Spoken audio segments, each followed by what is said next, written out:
मोर्चे को लगे हुए 308 दिन हो गए और जो खनौरी बॉर्डर पर अमर अनशन चल रहा है उनको जो है 20 दिन हो चुके हैं।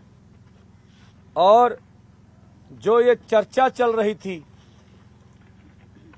कि आप जितनी भी यूनियन सभी दिल्ली आंदोलन 2 में शामिल नहीं हो सकी, उसके लिए क्या प्रयास किया जा रहा है। और हमने अपने जो भी भाई इस आंदोलन से दिल्ली आंदोलन 2 में शामिल नहीं हो सके, उनकी ओर हाथ बढ़ाया है कि जो भी मतभेद हैं उन्हें भूलकर किसान मजदूर के हित में जो इस समय खेती सेक्टर पे ऊपर कारपोरेट का हमला है, उसको देखते हुए कृषि क्षेत्र को और कृषि क्षेत्र की जो उपज की मंडी है उसे किस तरह से बचाया जाए, इसके लिए हमने अपने भाइयों की ओर ये चिट्ठी लिखी है। और ये सभी नेताओं को हम व्हाट्सएप भी कर रहे हैं। हमने पहले भी ये आंदोलन शुरू करने से पहले प्रयास किया था। कुछ लीडर छूटे होंगे, केएमएम की टीम और उससे पहले हमारी यूनियन किसान मजदूर संघर्ष कमेटी और भी बहुत सारे साथी निजी तौर पर जाके सभी लीडरों से मिले थे, प्रयास किया था। उस समय हमारे प्रयास सफल नहीं हो सके, इसलिए प्रेस को हम चिट्ठी भी रिलीज कर देंगे। ये चिट्ठी हमने अपने भाइयों की ओर भेजी है। ये अगर हम अपने भाइयों की ओर हाथ बढ़ा रहे हैं, इससे हमारा कुछ कम भी नहीं हो जाता। हम लोग निजी तौर पर तो हमें कोई समस्या नहीं है, लेकिन किसान मजदूर के हित में अगर अपने भाइयों की ओर हाथ बढ़ाने से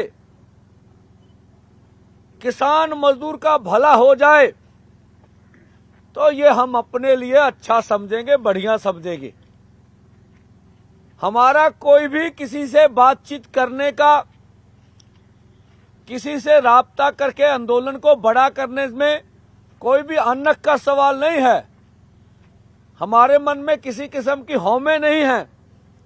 हम समझते हैं कि स्टेट कितना बड़ा है और किस तरह से वो हमलावर हो रहा है, इसलिए ये हमने कार्य किया है। और हम उनकी ओर से अच्छे संदेश की आशा रखेंगे। कल एक किसान ने मोर्चे के ऊपर खुदकुशी करने की कोशिश की और मैं इसके बीच ही खुद रुकूंगा और फूल साहब को बोलने के लिए कहूंगा। क्योंकि फूल साहब वहां उनसे पूछ रहे थे आपने ऐसा क्यों किया, पंजाबी में वो बताएंगे, जो उन्होंने कहा फूल साहब ये बात रखेंगे। देखो सारे मीडिया कर्मचारी साथियों, मैं जो किसान ने कल सल्फास निकलिया, मैं सारा समा ਜਦੋਂ ਉਹਨੂੰ ਐਡਮਿਟ ਕੀਤਾ ਪਹਿਲਾਂ ਸਰਕਾਰੀ ਹਸਪਤਾਲ ਰਾਜਪੁਰੇ 'ਚ, ਉਸ ਤੋਂ ਬਾਅਦ ਲਗਭਗ 4:30 ਵਜੇ ਰਜਿੰਦਰਾ ਸਰਕਾਰੀ ਹਸਪਤਾਲ ਪਟਿਆਲੇ ਦੇ ਵਿੱਚ ਐਡਮਿਟ ਕੀਤਾ। 4:30 ਵਜੇ ਤੋਂ ਲੈ ਕੇ ਮੈਂ 8:30 ਵਜੇ ਤੱਕ 4 ਘੰਟੇ ਉਹਦੇ ਨਾਲ ਰਿਹਾ। ਮੈਂ ਉਹਦੀ ਸਾਰੀ ਗੱਲਬਾਤ ਪੁੱਛਿਆ, ਮੇਰੇ ਕੋਲ ਰਿਕਾਰਡਿੰਗ ਵੀ ਹੈਗੀ ਆ, ਪਰ ਲੰਬੀ ਹੋਣ ਕਰਕੇ ਮੈਂ ਥੋੜੇ ਜਿਹੇ ਉਹਦੇ ਪਾਰਟ ਕਰਨੇ ਆ। ਉਹਨੇ ਜੋ ਕਿਹਾ, ਮੈਂ ਉਹਨੂੰ ਪੁੱਛਿਆ ਵੀ ਤੂੰ ਕਿਉਂ ਕੀਤਾ, ਐਡਾ ਵੱਡਾ ਸਟੈਪ ਤੂੰ ਕਿਉਂ ਲਿਆ, ਪਹਿਲਾਂ ਚਲੋ ਸਾਨੂੰ ਐ ਸੀਗਾ ਵੀ ਹੋ ਸਕਦਾ ਬੰਦਾ ਕਹਿ ਦਿੰਦਾ ਨਾ ਹੋਵੇ, ਪਰ ਉਦੋਂ ਤੱਕਰ ਜਿਹੜਾ ਉਹਦੇ ਅੰਦਰੋਂ ਫਲੂਇਡ ਲਿਆ ਸੀਗਾ ਪਾਈਪ ਪਾ ਕੇ ਉਹਦੇ ਵਿੱਚ ਵੀ ਕਨਫਰਮ ਹੋ ਗਿਆ ਸੀ। ਸੋ ਇਹਦਾ ਮਤਲਬ ਕੋਈ ਰੌਲਾ ਨਹੀਂ ਸੀਗਾ ਵੀ ਸਲਫਾਸ ਨਿਕਲੀ ਹੈ। ਫਿਰ ਮੈਂ ਕਿਹਾ ਵੀ ਤੁਸੀਂ ਕਿਉਂ ਕੀਤਾ, ਉਹਨੇ ਬਿਲਕੁਲ ਕਲੀਅਰ ਕੱਟ ਇੱਕੋ ਮਨ ਦੇ ਨਾਲ ਮੇਰੇ ਕੋਲੇ ਵੀ ਉਹੀ ਸਟੇਟਮੈਂਟ ਦਿੱਤੀ ਹੈ, ਲਗਭਗ ਘੰਟੇ ਦੀ ਸਟੇਟਮੈਂਟ ਹੋਣੀ, ਰਿਕਾਰਡਿੰਗ ਹੈ। ਮੀਡੀਆ ਕਰਮਚਾਰੀਆਂ ਨੇ ਆਪਣੇ ਇੰਡੀਪੈਂਡੈਂਟ ਵੀ ਉਹ ਤੋਂ ਲਈ ਹੈ, ਸੇਮ ਹੈ। ਉਹਦੇ 'ਚ ਉਹਨੇ ਕਿਹਾ ਵੀ ਮੈਂ ਕੋਈ ਪਹਿਲੀ ਵਾਰ ਨਹੀਂ ਆਇਆ ਅੰਦੋਲਨ ਦੇ ਵਿੱਚ, ਮੈਂ ਪਹਿਲਾਂ ਦਿੱਲੀ ਅੰਦੋਲਨ ਦੇ ਵਿੱਚ ਵੀ 1 ਸਾਲ ਪਰ ਪਾਰਕਰ ਮਾਲ ਕੋਲੇ ਜੋ ਲੰਗਰ ਸੀ ਉਹਦੇ ਵਿੱਚ ਸੇਵਾ ਕੀਤੀ ਹੈ।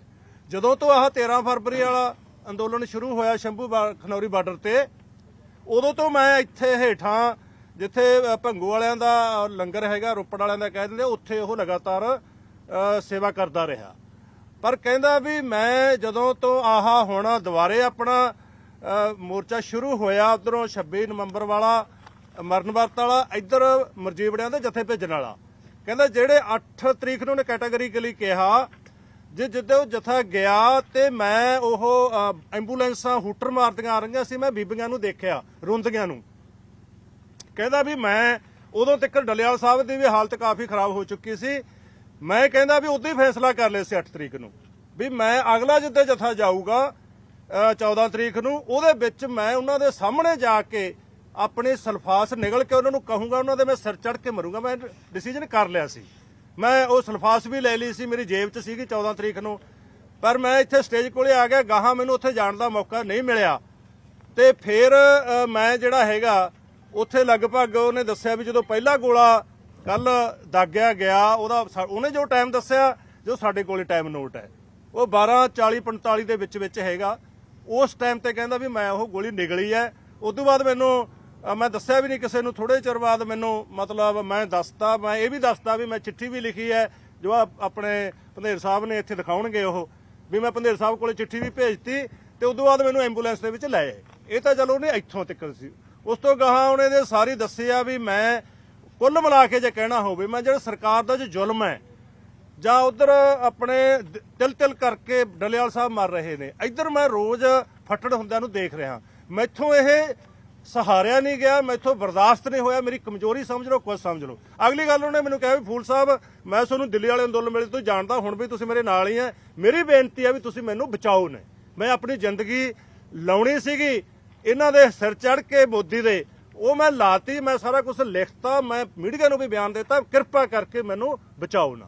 ਪਰ ਉਸ ਡਾਕਟਰਾਂ ਦੀ ਰਿਪੋਰਟ ਇਹ ਹੈਗੀ ਹੈ ਵੀ ਉਹ ਰੇਅਰ ਕੇਸ ਹੀ ਹੁੰਦਾ, 100 ਚੋਂ ਕੋਈ 0.5% ਸਲਫਾਸ ਵਾਲਾ ਬਚ ਜੇ, ਨਹੀਂ ਉਹਨੇ ਉਹਦਾ ਐਂਡ ਰਿਜ਼ਲਟ ਹੈ ਉਹ ਕਲੀਅਰ ਹੈ ਵੀ ਉਹ 72 ਘੰਟੇ ਦੇ ਵਿੱਚ ਉਹਨੇ ਖਤਮ ਹੋ ਜਾਣਾ। ਠੀਕ ਹੈ ਜੀ, ਇੱਕ ਤਾਂ ਇਹ ਪੱਖ ਹੈ, ਇੱਕ ਉਹਨਾਂ ਦਾ ਹਲਫ 50 ਰੁਪਏ ਦਾ ਸਟਾਮ ਆ, ਕੋਈ ਉਹਨਾਂ ਦੇ ਸਾਈਨ ਹੋਏ ਆ, ਕੋਈ ਸਰਕਾਰੀ ਬੋਰ ਤਾਂ ਨਹੀਂ ਹੈਗੀ ਸਾਤੋਂ। ਇੱਕ ਉਹ ਮੈਨੂੰ ਮਿਲਿਆ ਜਿਹਦੇ ਵਿੱਚ ਉਹ ਲਿਖਦਾ, ਉਹਨੇ ਪਤਾ ਦੱਸਿਆ ਹੋਇਆ ਰਣਜੋਤ ਸਿੰਘ ਉਹਦੇ ਸਾਈਨ ਆ, ਉਹਦਾ ਪਿੰਡ ਹੈਗਾ ਰਤਨ ਹੇੜੀ, ਖੰਨਾ, ਤਹਿਸੀਲ ਖੰਨਾ, ਜ਼ਿਲ੍ਹਾ ਲੁਧਿਆਣਾ। ਉਹ 'ਚ ਲਿਖਿਆ ਹੋਇਆ, ਉਹ ਵਿੱਚ ਇਹ ਵੀ ਲਿਖਦਾ ਵੀ ਮੈਂ ਗਾਇਕ ਬੱਬੂ ਮਾਨ ਦਾ ਫੈਨ ਆ। ਇਸ ਧਰਨੇ ਦਾ ਸਮਰਥਨ ਹੈ ਜਿਹੜੀ ਲਾਈਨ ਵਿੱਚ ਲਿਖੀ ਹੋਈ ਆ। ਠੀਕ ਹੈ ਜੀ, ਇਹ ਵੀ ਲਿਖਦਾ ਵੀ ਦਿੱਲੀ ਅੰਦੋਲਨ 2 ਦੇ ਵਿੱਚ ਉਹਨੇ ਪਹਿਲੇ 'ਚ ਵੀ ਬਹੁਤ ਸੇਵਾ ਕੀਤੀ ਤੇ ਹੁਣ ਵੀ ਜਦੋਂ ਤੱਕ ਅੰਦੋਲਨ ਚੱਲੂਗਾ ਮੈਂ ਸੇਵਾ ਕਰੂੰਗਾ। ਇਹ 7 ਦਾ ਹਲਫਨਾਮਾ, 7/4 ਦਾ ਕਿਡਨੀ ਵਾਲੀ। ਠੀਕ ਆ, ਔਰ ਇਹਦੇ ਵਿੱਚ ਇਹ ਵੀ ਲਿਖਿਆ ਵੀ ਕੋਈ ਵੀ ਅੰਗ ਧਰਨੇ 'ਚ ਚਾਹੀਦਾ ਹੋਵੇ ਕਿਸੇ ਬੰਦੇ ਨੂੰ ਤਾਂ ਮੈਂ ਅੰਗ ਦੇਣ ਨੂੰ ਵੀ ਤਿਆਰ ਹੈਗਾ। ਇਹ ਗੱਲਾਂ ਉਹਨੇ ਇਹ ਹਲਫਨਾਮੇ 'ਚ ਲਿਖੀਆਂ ਹੋਈਆਂ। ਔਰ ਜੋ ਫੂਲ ਸਾਹਿਬ ਨੇ ਕਿਹਾ, ਇਹੀ ਇੱਕ ਹੱਥ ਲਿਖਤ ਕਿਸੇ ਦੀ ਮਿਲੀ ਆ ਸਾਨੂੰ। ਠੀਕ ਹੈ ਜੀ, ਉਹਦੀ ਪੜਤਾਲ ਵੀ ਕਰ ਰਹੇ, ਉਹਦੇ ਵਿੱਚ ਵੀ ਇਹੀ ਗੱਲਾਂ ਨੇ। ਠੀਕ ਹੈ, ਉਧਰ ਬਾਪੂ ਜੀ ਲਿਖਿਆ ਹੋਇਆ ਡੱਲੇਵਾਲ ਨੂੰ, ਇੱਧਰ ਵਾਲਾ ਜਬਰ ਲਿਖਿਆ ਹੋਇਆ ਵਾ, ਉਹਦੇ 'ਚੋਂ ਗੱਲਾਂ ਕਰਕੇ ਉਹ ਇਹਦੇ 'ਚ ਖੁਦਕੁਸ਼ੀ ਕਰ ਗਿਆ ਹੈਗਾ ਵਾ।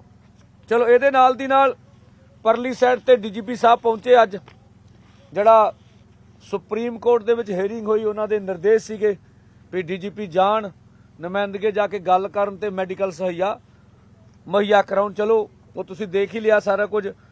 ਇਹ ਫੋਰਮਾਂ ਦੀ ਪਾਲਿਸੀ ਨਹੀਂ ਹੈਗੀ ਮੈਡੀਕਲ ਵਾਲੀ, ਔਰ ਜੇਕਰ ਸਰਕਾਰ ਸਮਝਦੀ ਆ ਵੀ ਇਹ ਅੰਦੋਲਨ ਜਿਹੜਾ ਵਾ ਉਹ ਪੀਸਫੁਲੀ ਰਹੇ, ਡੱਲੇਵਾਲ ਸਾਹਿਬ ਦੀ ਉਹਨਾਂ ਨੂੰ ਚਿੰਤਾ ਵਾ, ਤੇ ਅਸੀਂ ਉਹੀ ਗੱਲ ਦੁਹਰਾਉਂਦੇ ਆ ਵੀ ਇਸ ਵੇਲੇ ਇਜਲਾਸ ਚੱਲ ਰਿਹਾ ਹੈਗਾ ਵਾ ਪਾਰਲੀਮੈਂਟ ਦਾ।